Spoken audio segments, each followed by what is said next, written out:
If you have ever felt like you wish you were making more music or that ideas are coming to you and you're just not able to get them out fast enough, today I'm going to share 3 tips for you to stay inspired and stay original and get this music out in your home studio. And the first thing we need to think about is removing friction. From having that idea or having that moment of motivation to getting sound out. If you have to search for the right cable or if it's just too arduous to get yourself set up, it's going to really demotivate you. So at my main desk, I've got basically every cable that I could possibly need. All right, so yeah, let me just show you here on my desk. It's not pretty, but if I just reach under here, first of all, we got USB-C, USB-B, stereo cable, and then 2 separate cables, which I have coming to an adapter. And then I also keep this USB extension around. Any USB cable can plug into that. So these cables just cover my needs for most of the type of gear that I end up working with, and they just live here. The mess is out of sight until I need them.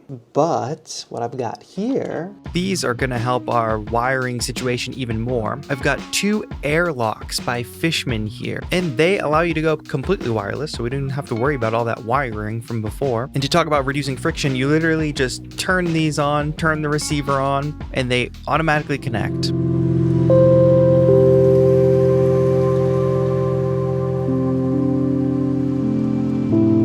And you don't have to sacrifice sound quality when going wireless. There's no compression, no artifacts, and the dynamics are still intact.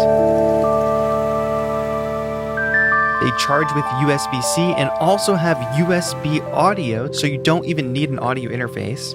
You can use up to 8 of these at a time. I haven't had any issues with interference, and they've got over 9 hours of battery life. And now that I have this wireless capability, my Astrolab, which is here at my main desk, can connect to my pedals, which are across the room. And all of that amounts to just being able to create whenever you have that fleeting moment of motivation and not having to worry about any technical minutia. Just have your setup ready to go.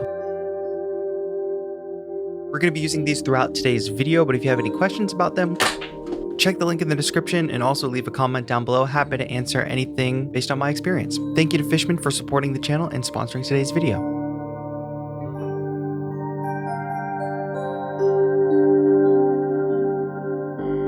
All right, but this next tip has been a bit of a breakthrough for me.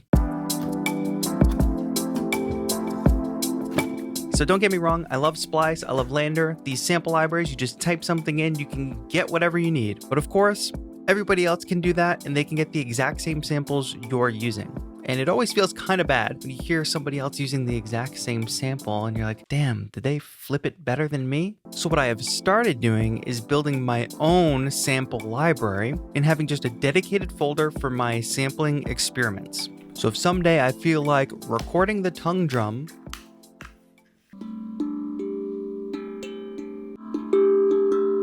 through the Granular sample engine on the Roland P6, I can just record that,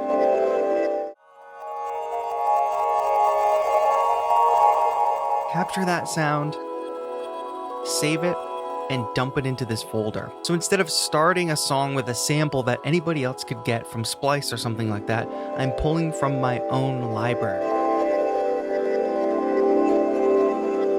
And this is something that I'm actively doing. I did it in my most recent release. So the track is called Drift and Bloom. It sounds like this, but running throughout the entire track is this foundational sample here. This sample was just sitting in my sampling folder.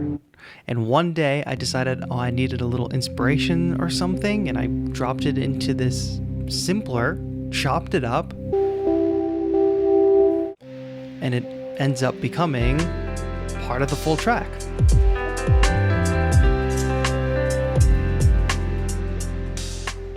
And last tip here. So I was recently watching this documentary about how Trent Reznor and Atticus Ross made the music for the movie The Social Network. I work with enough people to know that we work in this different way. If you haven't heard this score, it's like this really cool, dark, ominous ambient music. And he talked about how they would set up all their machines, all their synths, drum machines, whatever, and they would record really long takes. I take off the editor's cap and I just kind of impulsively generate bits of melody or parts. While he's recording them, it's all performance-based. It's never stopping and thinking and talking. Not trying to make the perfect melody or the perfect chord progression, just raw material.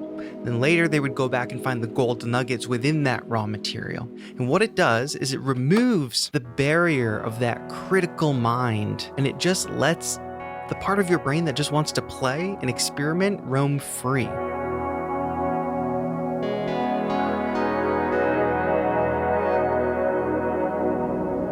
So it's worth seeing what you can come up with when you're not trying to come up with the perfect 4-bar melody or that perfect chord progression. And the more abstract parts of your mind kind of run free.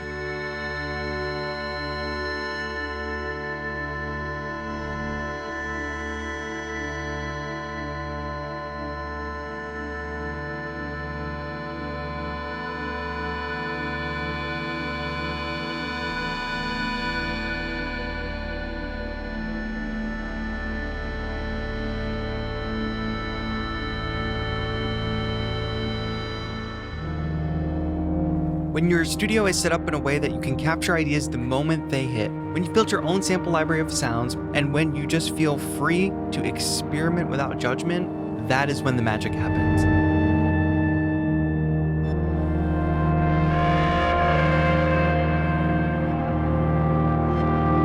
And these are things that I think anybody can do at any level in any home studio.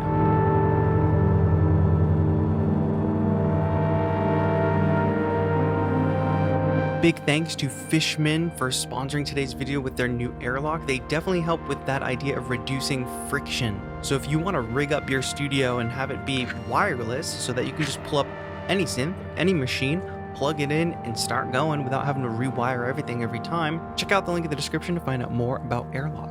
That's going to be all for now. Thank you to my channel members and thank you so much for watching. This has been TAETRO. Have a good one.